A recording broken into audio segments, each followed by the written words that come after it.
30 জুলাই 2024।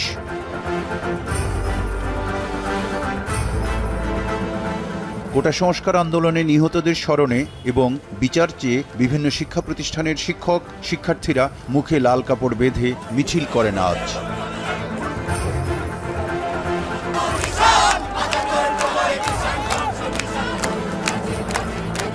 কোটা সংস্কার আন্দোলন ঘিরে সংঘর্ষে নিহত ব্যক্তিদের স্মরণে সামাজিক যোগাযোগ মাধ্যম ফেসবুকের প্রোফাইল লাল রঙে রাঙিয়ে তোলেন আন্দোলনের সমর্থনকারীরা, যাদের মধ্যে ছিলেন ছাত্র, শিক্ষক, শিল্পী, সংস্কৃতিকর্মী, সাংবাদিক, লেখক সহ বিভিন্ন শ্রেণী পেশার মানুষ।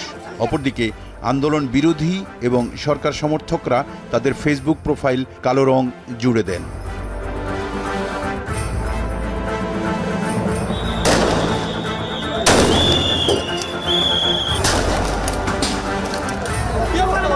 ঢাকা মেট্রোপলিটন পুলিশের তথ্য অনুযায়ী 29 জুলাই পর্যন্ত 243 মামলায় গ্রেপ্তার 2630 জন।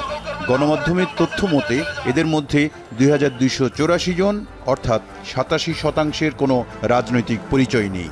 বাকি 13% মধ্যে বিএনপি নেতাকর্মী 269 জন এবং জামায়াত শিবিরের 73 জন বলে দলীয় সূত্রে জানা গেছে।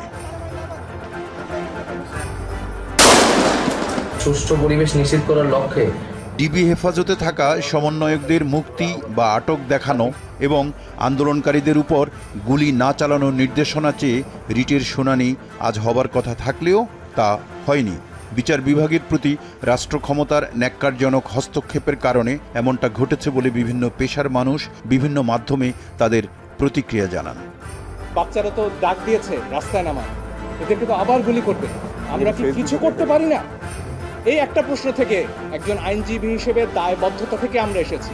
আমরা সবাই এখানে এসেছি প্রথমত নাগরিক হিসেবে, দ্বিতীয়ত এই আদালতের আইনজীবী হিসেবে। আর এক ফোঁটা রক্তও যেন না পড়ে। পুলিশ তাদের অন্যান্য যেসব প্রসিডিওর আছে পিআরবি অনুযায়ী সবকটাকে যেন ফলো করে তারপরে তারা যেন তাদের দায়িত্ব পালন করে।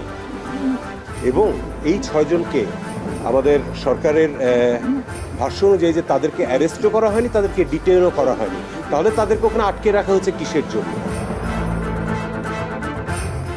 এদিন জাতিসংঘ মহাসচিব এক বিবৃতিতে কোটা সংস্কার আন্দোলন ঘিরে সংঘর্ষে হতাহতদের বিষয়ে সুষ্ঠু ও স্বচ্ছ তদন্তের আহ্বান জানান। মার্চ ফর জাস্টিস কর্মসূচি পালন করার ঘোষণা দেয় বৈষম্য বিরোধী ছাত্র আন্দোলন। 8 দফা দাবি আদায়ের লক্ষ্যে এই কর্মসূচি দেশের সব আদালত, ক্যাম্পাস এবং রাজপথে পালন করা হবে বলেও জানান তারা।